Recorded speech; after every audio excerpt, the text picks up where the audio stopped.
This, but thank you for being here. Our issue is very much about decentralization and how it does affect the influence that shop stewards can get. I think in general we can talk about there has been a trend of decentralization all over Europe, all over the world basically. But the big question is, what kind of decentralization has taken place? In what way have you actually moved the collective bargaining from the central level to the local level? And amongst other, Traxler has mentioned two ways of looking at it: disorganized decentralization and organized decentralization, meaning that there are ways of doing this that are more organized than others. The organized decentralization is very much like you saw it in the UK in the 80s, where you pretty much took away a lot of the power from the unions, while the organized decentralization is something that is taking place in accordance with the unions as well. So it's going to be a Danish case. I hope that's okay. We talked a little bit about new wine in old bottles, or old wine in new bottles, and so forth. Maybe there's a bottle we can export here. I don't know about that. We'll find out at the end. But anyway, it's going to be very Danish in that way, and I know we're a very special case in general. We have a very highly organized decentralization. There's a lot of cooperation between employers' organizations and unions, but it's also under very strict control at the sector level.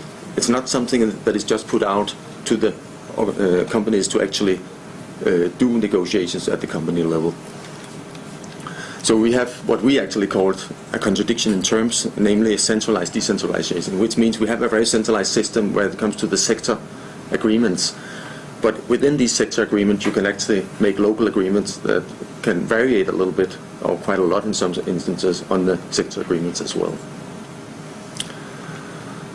So this also entails an increased scope for company-based bargaining within the framework of the sectoral agreements, but it's also very important when you do this that you actually reproduce the power balance that you have at the central level. So that means that the parties who are actually negotiating at the local level, they have to have competences to do that. So it doesn't work unless these competences follow actually what the local partners can do. And it's also very important that you have a trust-based relations, otherwise you cannot control this. And then you see what actually is happening in the UK, and to a certain degree in the United States as well, and many other European countries as well. So there has to be a very close coordination between the social partners at the sectoral and the company level as well. That also entails, if you don't have a shop steward locally, you have a problem. If you don't have a union representative locally, you have a problem as well. Fortunately, in our case, we have a relatively high union density, about 67%. We have high collective agreement coverage, about 71%, and shop steward coverage is about 52%. The last thing is not so impressive considering we have this system, but it seems to work okay all the same. So we have high trust, you have respect for divergent interest, and you have consensus about how to solve conflicts. That's very fundamental in this model. So that's a little bit about the background for our study. We now looked into three different ways of actually having influence in a company. First one is no participation in councils or boards, means you're just a union representative, you're just a shop steward. Next level is where you actually are in the cooperation councils, and the next step again is where you're actually part of the board. So of course we have an idea that decentralization might affect these different groups differently, also over time. So research question pretty much is, in the light of decentralization, how does the position of the shop steward, meaning where this person is, affect the possibilities of pushing through various demands? And how does the position of your shop steward also affect the relations to the co-workers? Because it might be affected, the more power you get, the more you get influence in the company level, how is your relations going to be to the shop stewards? So we're talking a little bit about solidarity between the people representing the people, so to speak, and the common man or woman. The background for our study was we made two major surveys on shop stewards within the Confederation of Danish Unions with about 7,500 people in 1998 and about the same amount of people in 2010. We only look at the private sector here. The public sector is a little bit different, so we only look at it here. That's about 3,500 people through these periods. So we have this cross-sectional quantitative survey. We could look into how did shop stewards perceive trust and cooperation and so forth with management in 1998 and 2010. So we believe that this is pretty strong data basically. What we also looked into was what did we actually expect. Regarding involvement, we expected that decentralization would mean enhancement of competences of the shop stewards, which also would mean higher involvement over the years. Because the shop stewards getting better and better at negotiating at the local level, they also get more and more involved. We also expected, of course, high trust between management and shop stewards would lead to a higher level of influence. And with regards to the relations with the colleagues, we actually expected that there would be not so much happening there, because they would be educated to actually take care of that as well. Because it was very important to the union, through the decentralization, that they also develop the shop stewards and the competences in this regard. Now a little bit about how many actually were in these different kind of positions, and it's about 8% in both 1998 and 2010 that are members of a board. But we also see that members of cooperation committee actually expanded a lot. A lot more people became members of cooperation committees from 1998 to 2010, maybe also indicating the importance of actually being where the decisions are taken when you decentralize as well. So there's been a little bit of a move here. So that's just the pure facts here. When we come to the results, we looked into the trust between shop stewards and management. We were a little bit disappointed. And actually, we have to admit that when we made the abstract for this paper, we had another idea about what to present today. So I think our narrative changed a little bit during this process, because we, of course, had an idea that this would change a lot, and it actually did not. So to be honest, we hadn't looked so much into the numbers before we actually made the abstract. So what we can say here is we generally have a high trust, but we don't see a lot of differences between 1998 and 2010. And that goes through the survey in general, actually. So instead, we started to look a little bit into what happens in 2010 then.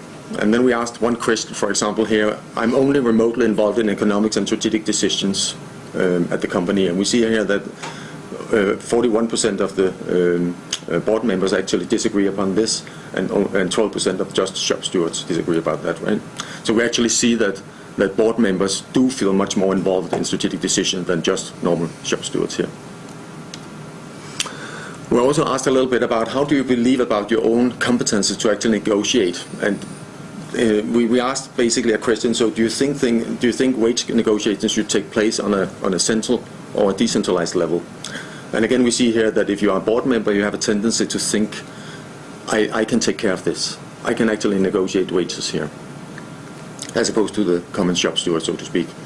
The higher level of influence, the more confident you actually have in your bargaining skills as well. So that is how it should be. And then we asked a little bit into, have you actually discussed wages with management? So first we asked them, do you think it should be centralized or decentralized? And then we asked, do you actually discuss this with management as well? And again, we see quite a difference between people sitting in the board have a tendency to actually discuss wages much more with management than the ordinary shop steward, to say it like that. So next thing we were quite interested in is what's happening with the connections to the workers in this situation. So we asked, sometimes do you have to take the interest of the company even though you are in opposition to your colleagues and your union's views? And we see here that if you're a board member, you have a tendency to do that to a higher degree than if you're not a board member. It's not super fantastic big differences, but there is a difference, especially if you look with the common shop steward and the board member here. And then we also asked, so do you think your position in different boards and so forth actually creates a distance between you and your colleagues? Now, ordinary shop stewards, actually 1 out of 10 ordinary shop stewards actually think that happens, but it's almost 1 out of 5 of those sitting, or 1 out of 6 sitting in the board that actually think that makes a distance to the employees. We might have expected a little bit more, but it seems like something worked out okay in terms of educating the shop stewards in this direction. So summing up, I didn't even see a 5-minute sign or anything like that. It's fine, I'm summing up.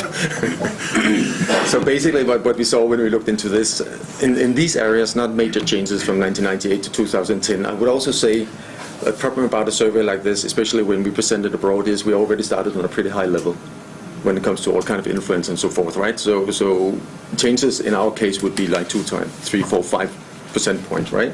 We also asked about satisfaction with their job as a shop steward, and 79% of the shop stewards were happy about their job in 1998, and it was 82 in 2010. So you see, it's very incremental changes here, right?